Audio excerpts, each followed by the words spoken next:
नमस्कार, आप देख रहे हैं द क्रेडिबल न्यूज। आज की खास खबरों के इस कार्यक्रम में आपका स्वागत है। आज हम अपनी इन खबरों में जानेंगे बिहार एनडीए में क्यों मचा घमासान, क्या प्रियंक खरगे को मिल रही आरएसएस से धमकियां, सोनम वांगचुक की गिरफ्तारी पर क्या बोला सुप्रीम कोर्ट, गुजरात में चंदे के नाम पर मंदिर में हुई तोड़फोड़, क्या पुलिस अफसर के सामने भीड़ ने जय श्री राम के नारे लगा की बदसलूकी। मुख्य खबरों में जाने से पहले एक नजर कुछ बड़ी हेडलाइंस पर। बिहार बीजेपी में आया भूचाल, भागलपुर सीट पर अश्वनी चौबे के बेटे अर्जुन शाश्वत लड़ेंगे निर्दलीय चुनाव। दिल्ली एनसीआर में ग्रीन पटाखे बेचने फोड़ने की इजाजत 18 से 21 अक्टूबर तक कोर्ट ने दी परमिशन। एआईएडीएमके सांसद बोले स्टालिन वोट के लिए फ्री वाई बांट देंगे। डीएमके मंत्री बोले मुफ्त चीजों से महिला की तुलना करना अपमान, यह इंसान कहने लायक भी नहीं। जुबेनगढ़ केस में पांचों आरोपी न्यायिक हिरासत में, कोर्ट बोला जहां कैदी कम हो वहां रखा जाए। पुलिस ने 2 महीने पहले खुली जेल में भेजा। हमास ने 8 लोगों को इजरायली जासूस बता गोली मारी, आंखों पर पट्टी बांधी, सड़क पर बिठा किया फायर, अल्लाह अकबर के नारे लगाए। अब वक्त कुछ बड़ी खबरों को परखने का। बिहार विधानसभा से पहले एनडीए में सब कुछ ठीक नहीं चल रहा। गठबंधन के सहयोगी दलों के बीच सीट बंटवारे को लेकर गहरी नाराजगी है। खास तौर पर राष्ट्रीय लोक मोर्चा के मुखिया उपेंद्र कुशवाहा और लोक जनशक्ति पार्टी के अध्यक्ष चिराग पासवान के बयान और कदमों से गठबंधन में दरारें साफ दिख रही हैं। उपेंद्र कुशवाहा ने हाल ही में सार्वजनिक रूप से आकर ये कहा कि एनडीए में सब ठीक नहीं है। उनकी नाराजगी के 2 मुख्य कारण बताए जा रहे हैं। सीट बंटवारे में आरएलएम को सिर्फ 6 सीटें मिली हैं, जिससे कुशवाहा खुश नहीं है। वो अपने बेटे को महुआ सीट से चुनाव लड़ाना चाहते थे, लेकिन ये सीट आरएलएम को नहीं मिली। उनके नाराजगी को देखते हुए बीजेपी के बड़े नेता उन्हें मनाने उनके घर तक पहुंच गए, लेकिन बात नहीं बनी। अब केंद्रीय गृह मंत्री अमित शाह की बातचीत उनके साथ फिक्स की गई। वहीं दूसरी ओर चिराग पासवान से नीतीश कुमार की नाराजगी साफ नजर आ रही है। मुख्यमंत्री नीतीश कुमार की पार्टी जनता दल यूनाइटेड ने भी चिराग पासवान के लोजपा के प्रति नाराजगी दिखाई है। जेडीयू ने अपनी 57 उम्मीदवारों की पहली लिस्ट में 5 ऐसी सीटों पर उम्मीदवार उतार दिए जिन पर चिराग पासवान की पार्टी दावा कर रही थी। इन सीटों में सोनबरसा, गायघाट, राजगीर, एकमा और जगदीशपुर शामिल है। राजनीतिक जानकारों का मानना है कि ये कदम साफ तौर पर दिखाता है कि जेडीयू अपनी पारंपरिक सीट किसी भी कीमत पर छोड़ने के लिए राजी नहीं है। इन घटनाओं ने बिहार में राजनीतिक हलचल बढ़ा दी है। अब ये कहना मुश्किल है कि ये मतभेद कब तक सुलझेंगे। देखना भी दिलचस्प होगा कि दिल्ली में अमित शाह की बैठक के बाद क्या नतीजा निकलता है और क्या चिराग पासवान नीतीश कुमार के बीच तकरार खत्म हो पाती है। वहीं दूसरी ओर महागठबंधन के अंदर भी सीटों को लेकर जो बातचीत थी वो चल रही थी। इस बीच आज तेजस्वी यादव अपना नामांकन भरने के लिए पहुंचे। इस दौरान उन्होंने क्या कुछ कहा, जरा सुनिए। लगातार 2 बार से राघोपुर की जनता जो है हम पर भरोसा की है और जनता जो है मालिक है और ये तीसरी बार जो है हमने नामांकन जो है राघोपुर से की है और मुझे पूरा भरोसा है कि राघोपुर की जनता जो है इस बार पुनः जो है उस पर विश्वास करेगी और हमारा एक संकल्प है और जो संकल्प है आपको भी पता है कि कोई ऐसा परिवार ना बचे, यानी हर एक परिवार के पास एक सरकारी नौकरी हो। बेरोजगारी को जड़ से हमको मिटाना है, बिहार को आगे ले जाना है। पढ़ाई, दवाई, कमाई, सिंचाई, सुनवाई, कार्रवाई वाली सरकार हमें चाहिए। हमें केवल सरकार ही नहीं बनाना बल्कि बिहार को बनाने का काम करना है। लोग त्रस्त हो चुके हैं भ्रष्टाचार से, अपराध से। अब बिहार जो है अपराध मुक्त, भ्रष्टाचार मुक्त प्रदेश बनना चाहता है।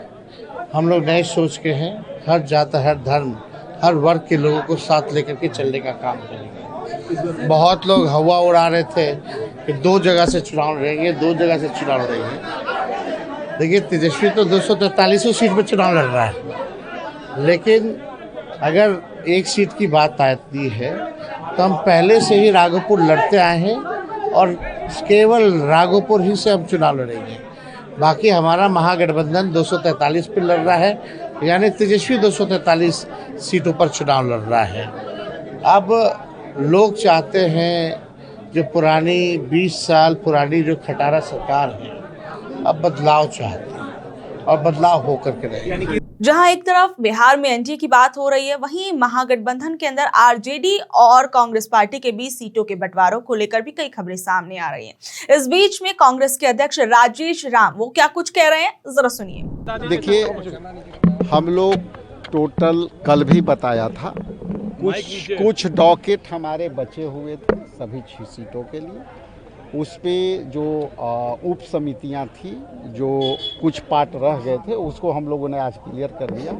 और क्लियर करने के बाद हम लोग आगे आज जा रहे हैं पटना हम लोग बात करके सभी सीटों के घोषणा कर देंगे। आज फाइनल हो जाएगा करीब आज तो जा ही रहे हैं, आज तो जा ही रहे हैं। लिस्ट बहुत जल्दी आएगा, लिस्टे के लिए तो आए हैं। नॉमिनेशन कब कर रहे हैं? ठीक है, हम बता देंगे आपको। ये तो बता सर, ये कल या परसों मुकेश सहनी को लेकर क्या राय बनी है कांग्रेस और आरजेडी में, क्या है या नहीं? सब राय हम लोग संयुक्त रूप से बता देंगे, क्योंकि देखिए अलग अलग पॉइंट से है, हमारे पार्टनर सब है तो सबका पॉइंट ऑफ व्यू के साथ एक साथ है। हम लोग चार सब घोषणा एक साथ, सब घोषणा हमने सभी चूँकि हमारा इंटरनल पार्ट ऑडिट करना था सभी उम्मीदवारों के लिए, सभी सीटों के लिए। और उस सीट पर हम लोग जो बच गए थे, कल करीब 10 सीट बचे हुए थे, उस पर हम लोग विमर्श कर करके और क्या कांग्रेस की सीटें क्या प्रियांक खरगे को मिल रही आरएसएस से धमकियां? कांग्रेस नेता और कर्नाटक सरकार में मंत्री प्रियांक खरगे ने राष्ट्रीय स्वयंसेवक संघ पर गंभीर आरोप लगाए। उन्होंने कहा कि सरकारी संस्थानों में आरएसएस की गतिविधियों पर प्रतिबंध लगाने की मांग के बाद उन्हें लगातार धमकी भरे फोन कॉल्स आ रहे हैं। खरगे ने सोशल मीडिया पर एक वीडियो भी जारी किया जिसमें उन्होंने इन अभद्र धमकी भरे कॉल्स को दिखाया। उनका कहना है कि ये गंदगी है जिसे आरएसएस युवाओं और बच्चों के दिमाग में भरा जा रहा है। खरगे ने बीजेपी नेताओं से भी सवाल किया कि क्या वो इस तरह की अभद्रता और नफरत भरी भाषा का समर्थन करते हैं। उन्होंने आरोप लगाया कि बीजेपी नेताओं के बच्चे तो आगे बढ़ रहे हैं, जबकि गरीब बच्चों को आरएसएस नफरत और हिंसा की तरफ धकेल रहा है। खरगे ने साफ किया कि वो इन धमकियों से डरने वाले नहीं, क्योंकि उनका संघर्ष किसी व्यक्ति से नहीं बल्कि उस मानसिकता से है जिसे आरएसएस फैला रहा है। उन्होंने कहा कि उनकी राजनीति का उद्देश्य युवाओं को बौद्ध, बसव और अंबेडकर के विचारों से जोड़ना है ताकि वो इस नफरत के जाल से बाहर निकल सके। सोनम वांगचुक की गिरफ्तारी पर क्या बोला कोर्ट? लद्दाख के सामाजिक कार्यकर्ता सोनम वांगचुक की हिरासत के दौरान काफी ज्यादा हंगामा मचा था और अब इस मामले में सुप्रीम कोर्ट के अंदर अब अगली सुनवाई 29 अक्टूबर को होगी। आज 15 अक्टूबर को इस मामले पर सुनवाई हुई। कोर्ट ने वांगचुक को अपनी पत्नी को लिखित नोट्स देने की अनुमति दे दी है। नोट्स में वांगचुक ने अपनी हिरासत को चुनौती देने के लिए आधार लिखे हैं।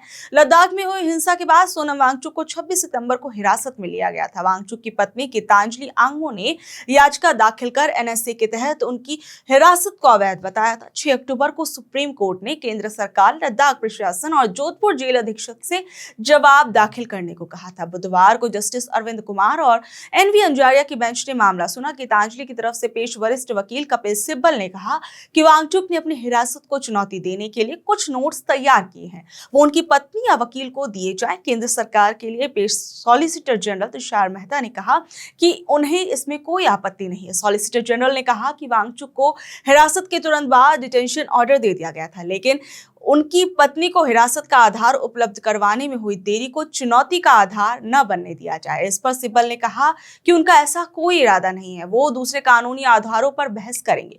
कोर्ट के आदेश के मुताबिक मामले में लेह के जिला अधिकारी और जोधपुर जेल प्रशासन ने जवाब दाखिल किया है। लेह के डीएम ने कहा कि वांगचुक की गिरफ्तारी कानूनन सही है, इसके लिए संतोषजनक आधार मौजूद थे, उनकी गतिविधियां सार्वजनिक व्यवस्था और राष्ट्रीय सुरक्षा को प्रभावित करने वाली हैं।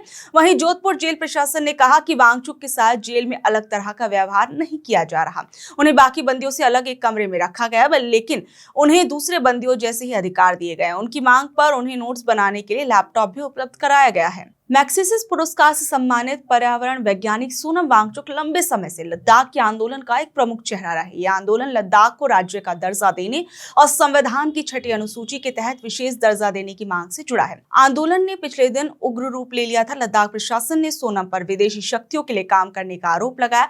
26 सितंबर को उन्हें हिरासत में लेकर राजस्थान की जोधपुर जेल भेज दिया गया। उन पर पाकिस्तान की खुफिया एजेंसी से संपर्क रखने, विदेशों से अवैध चंदा लेने समेत कई आरोप लगाए गए। गुजरात में चंदे के नाम पर मंदिर में क्यों हुई तोड़फोड़? गुजरात के जूनागढ़ स्थित गिरनार पहाड़ पर बने ऐतिहासिक श्री गुरु गोरक्षनाथ मंदिर में हुई तोड़फोड़ की घटना में पुलिस ने बड़ा खुलासा किया।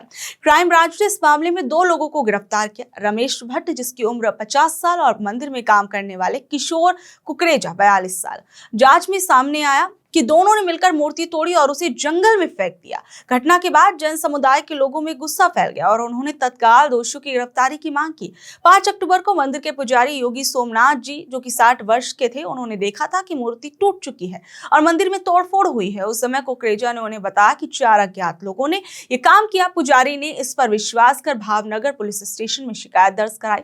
बाद में पुलिस ने 156 जगहों के सीसीटीवी फुटेज, रोपवे पॉइंट्स और सीढ़ियों के रास्तों की जांच की तथा करीब 500 श्रद्धालुओं की आवाजाही देखी। आसपास काम करने वाले 200 लोगों से पूछताछ की गई और होटल और धर्मशालाओं के रिकॉर्ड भी जांचे गए। जांच में मालूम हुआ कि कुकरेजा और भट्ट ने 4 अक्टूबर की शाम की आरती के बाद इस घटना को अंजाम दिया। उन्होंने पहले पुजारी के कमरे का दरवाजा बाहर से बंद कर दिया, फिर मूर्ति और उसके चारों अलग शीशे तोड़ दिए। पुलिस को पता चला कि कुकरेजा महाराष्ट्र के उल्लासनगर का रहने वाला है और वो 2 साल से मंदिर में काम कर रहा था। उसे मंदिर की कमाई कम लगती थी और वो चाहता था कि मंदिर की प्रसिद्धि बढ़े ताकि ज्यादा भक्त आए और दान भी बढ़ जाए। इसी के चलते उसने ये साजिश रची कि मंदिर में चर्चाओं में आएगा और इससे उसकी आमदनी भी बढ़ जाएगी। फिलहाल दोनों आरोपियों को पुलिस ने गिरफ्तार कर लिया है और मामले की गहराई से जांच की जा रही है। पुलिस अफसर के सामने क्यों लगाए गए जय श्री राम के नारे? मध्य प्रदेश के ग्वालियर शहर के फूलबाग इलाके में सोमवार की शाम बड़ा विवाद हो गया। वहां सीएसपी हिना खान और एडवोकेट अनिल मिश्रा आमने सामने आ गए।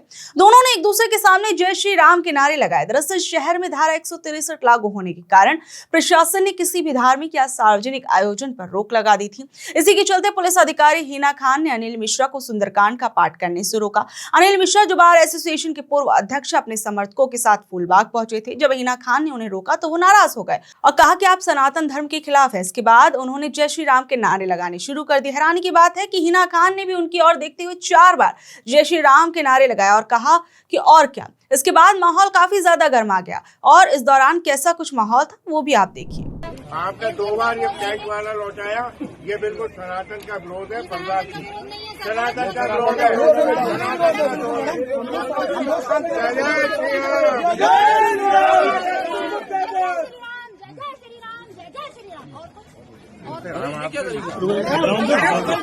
जन्मदिन है, घर के बाहर ही मनाएंगे। जन्मदिन नहीं मना सकता कोई। मंदिर बंद हुआ है।